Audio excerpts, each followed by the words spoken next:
Ang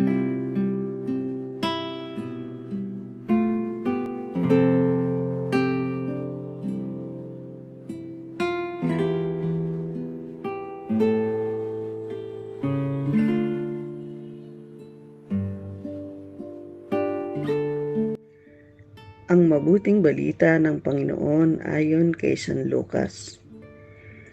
Noong panahong iyon, si Jesus ay tinanong ng mga Pariseo kung kailan itatatag ang kaharian ng Diyos. Sumagot siya, ang pagsisimula ng paghahari ng Diyos ay walang makikitang palatandaan at wala ring magsasabing nagsisimula na roon o rini. Sapagkat ang totoo'y nagsimula ng maghari ang Diyos sa puso ng mga nananalig sa Kanya.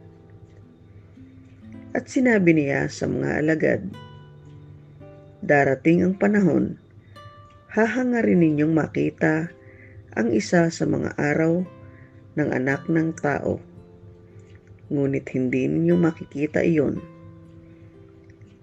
At may magsasabi sa inyo, naroon siya o narinig siya.